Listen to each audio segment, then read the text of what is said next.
હાલો friends, હું છું નૈના અને નૈનાના ગુજરાતી કિચનમાં તમારું સ્વાગત કરું છું. આજે આપણે બનાવશું ખારીની રેસીપી. તો ચાલો રેસીપી બનાવવાનું ચાલુ કરીએ. ખારી બનાવવા માટે આપણે એક વાટકો ભરીને મેંદાને આ રીતે સાળીને લઈ લીધો છે. હવે તેમાં આપણે 1 ચમચી ભરીને અજમા નાખી દઈશું. સ્વાદ પ્રમાણે મીઠું નાખી દઈશું. હવે તેમાં આપણે અડધું પાવડું ભરીને તેલ નાખી દઈએ. આમાં મોણ માટે આપણે તેલ જ વાપરવાનું છે, ઘી નથી નાખવાનું. હવે બધી વસ્તુને સારી રીતે મિક્સ કરી દઈએ.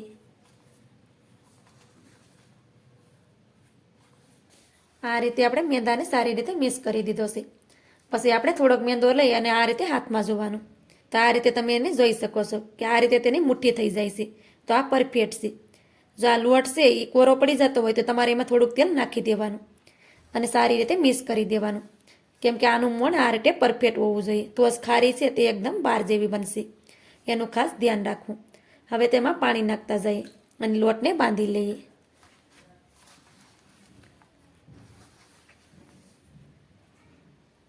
તો આ રીતે થોડું થોડું પાણી નાખતા જઈએ અને લોટને આપણે બાંધી લેશું. આ રીતે આપણે એમાં થોડું થોડું પાણી નાખતા ગયા છે અને લોટને બાંધી લીધો છે. લોટ આપણે ઝાઝો પડતો કઠણ નથી રાખવાનો. લોટને આપણે આ રીતે મીડિયમ સોફ્ટ રાખવાનો છે, તો જ ખારી છે તે એકદમ પરફેક્ટ બનશે. હવે આપણે લોટને ઢાંકી દઈએ અને 5 મિનિટ સુધી રહેવા દઈએ. ત્યાં સુધી આપણે સાઠો બનાવીને રેડી કરી લઈએ. હવે આપણે 2 ચમચી જેટલું ઘી આ રીતે ગરમ કરીને લઈ લીધું છે. ઘીને હંમેશા ગરમ કરીને જ લેવાનું. હવે તેમાં 3 ચમચી ભરીને મેંદો નાખી દઈએ. હવે તેને સારી રીતે મિક્સ કરી દઈએ. તમારે કોર્નફ્લોર લેવો હોય તો પણ તમે લઈ શકો. તેમાં કોઈ પણ ગાંઠા ન રહે તે રીતે તેને મિક્સ કરી દેવાનું છે. મેંદાને આપણે ઘીની સાથે સારી રીતે મિક્સ કરી દીધું છે. તમે જોઈ શકો છો કે આપણો સાઠો બનીને રેડી થઈ ગયો છે. હવે તેને સાઈડ પર રાખી દેશું. હવે આપણે લોટને રાખ્યો તેની પણ 5 મિનિટ થઈ ગઈ છે.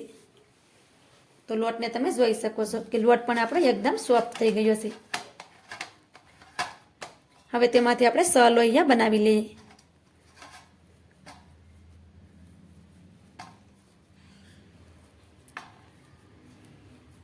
તો આ રીતે નાના નાના મેં 6 લોહિયા બનાવ્યા છે એમાંથી. જો હવે તેને આ રીતે કરી દઈએ. આ રીતે ગોળ ગોળ કરી દેવાનું અને થોડુંક આ રીતે સપટું કરી દેવાનું. તો આ રીતે બધા લોહિયાને કરીને રેડી કરી લઈએ. આ રીતે આપણે બધા લોહિયાને ગોળ ગોળ કરી લીધા છે. હવે આપણે પાટલો લેવાનો છે. હવે આપણે એક લોહિયાને પાટલાની ઉપર રાખી દઈએ. બાકીના લોહિયા ઉપર આ રીતે ઢાંકી દેવાનું, જેથી કરી લોટ છે એ સુકાઈ ન જાય. હવે આની ઉપર આપણે થોડોક મેંદો નાખી દઈશું. હવે આને વણી લેશું. તો આને આપણે પતલી પતલી રોટલી બનાવવાની છે, એકદમ પતલી વણવાની છે.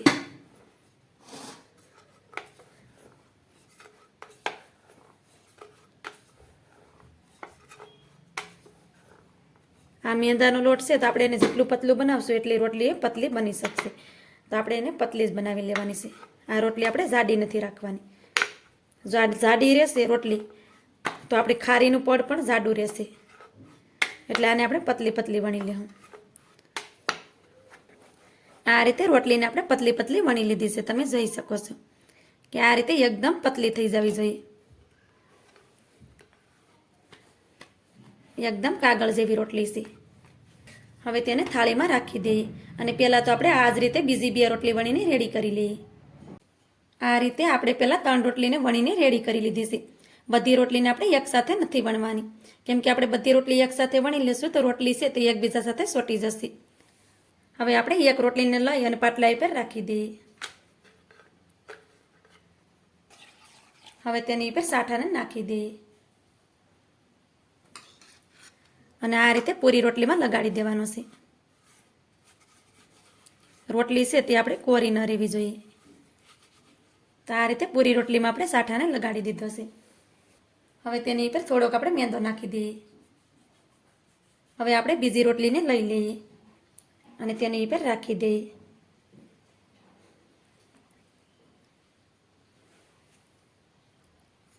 કોઈ પણ રોટલી આપણી ટૂંકી રજી હોય તો આપણે રોટલીને ખેંચી લેવાની, એની કિનારેથી આપણે ખેંચી અને તેને આપણે એકસરખી કરી દેવાની. તો આપણે બીજી રોટલીની ઉપર પણ સાઠાને લગાડી દઈએ.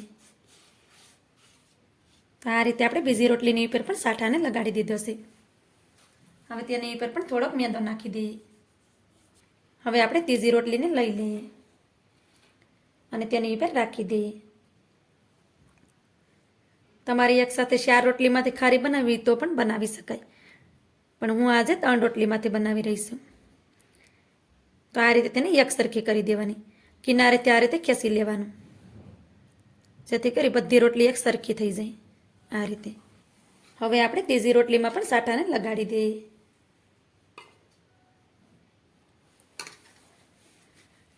તો આ રીતે એક એક રોટલી મૂકતી જવાની અને સાઠાને લગાડી દેવાનું. હવે આપણે તેની ઉપર પણ થોડોક મેંદો નાખી દઈએ. હવે આપણે તેને ફોલ્ડ કરી દઈશું. તો આવી રીતે ઉઠાવી અને આવી રીતે કરી દેવાનું. હવે આપણે તેની ઉપર પણ સાઠાને લગાડી દઈશું. આ રીતે થોડોક સાઠો લગાડી દેવાનો અને તેની ઉપર પણ થોડોક મેંદો નાખી દઈએ. હવે આપણે બીજી બાજુથી પણ ફોલ્ડ કરી દઈએ.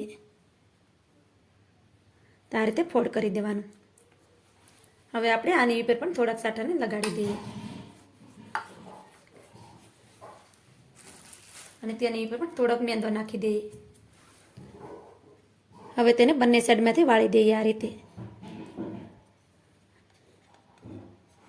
આ રીતે વાળી દેવાનું.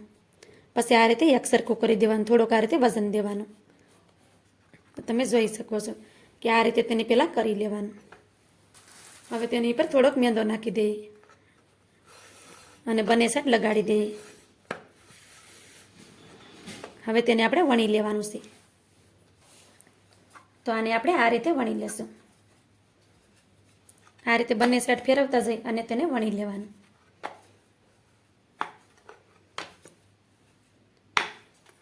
તો આ રીતે તેને આપણે હલકું રાખીને જ વણવાનું છે, વજન નથી દેવાનું.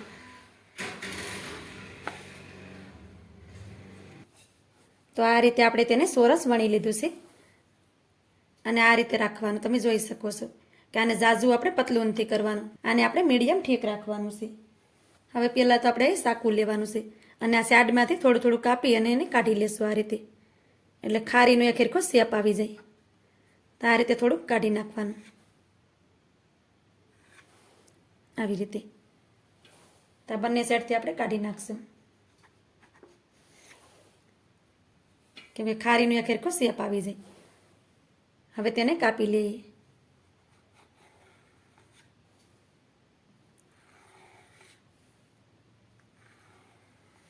તો આ રીતે ખારીની મેં કાપી લીધી છે. હવે તેને બીજી સાઈડથી પણ કાપી લઈએ.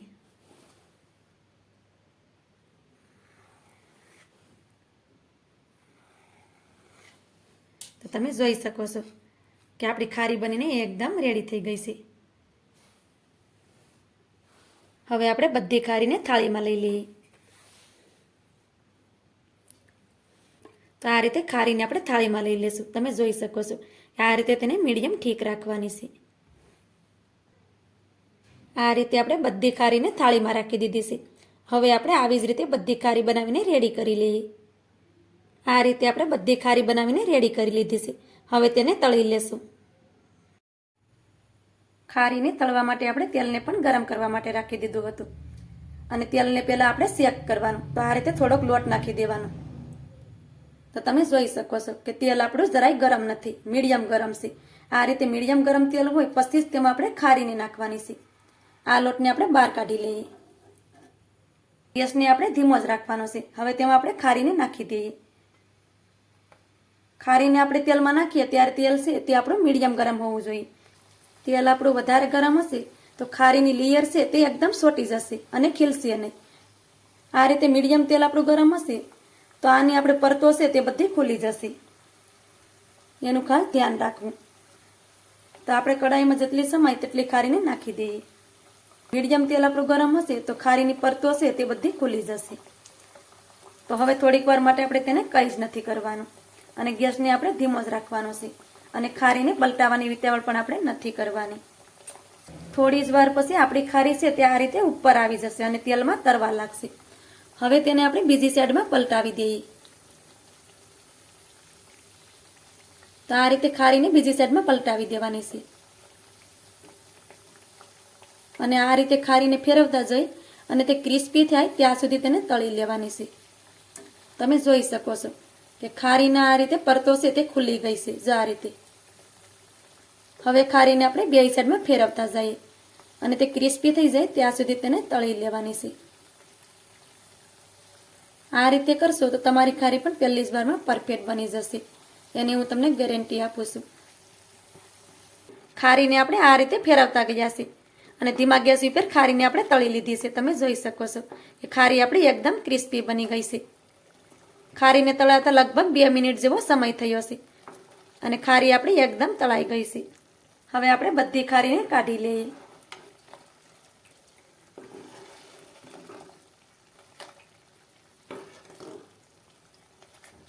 ખારીને તમે જોઈ શકો છો કે ખારી આપણી એકદમ લેયરવાળી બની છે. તો આ રીતે થોડુંક એને સ્ટેપ કરશું તો તેમાં તેલ હશે તે પણ નીકળી જશે. તો આ રીતે આપણી ખારીમાંથી બધું તેલ નીકળી ગયું છે. હવે તેને એક થાળીમાં લઈ લઈએ. ખારીને તમે જોઈ શકો છો કે એકદમ ક્રિસ્પી બની છે. આ જ રીતે આપણે બધી ખારીને તળીને રેડી કરી લઈએ. આવી જ રીતે આપણે બધી ખારીને તળીને રેડી કરી લીધી છે. એક ખારીને આપણે હાથમાં લઈને જોઈએ તો ખારી છે એકદમ ક્રિસ્પી બની છે. તો આ રીતે ખારી તમે પણ ઘરે બનાવજો તો એકદમ ખારી છે એ પરફેક્ટ બનશે. તો મારી આ ખારીની રેસીપી તમને સારી લાગી હોય તો લાઈક કરી કોમેન્ટ કરી દેજો. ચેનલ પર નવા હોય તો ચેનલને સબસ્ક્રાઈબ કરી દેજો અને તમારા ફ્રેન્ડ્સ અને ફેમિલીમાં શેર પણ કરજો. તો મળીએ એક આવી જ નવી રેસીપીની સાથે. ત્યાં સુધી બધાને જય માતાજી.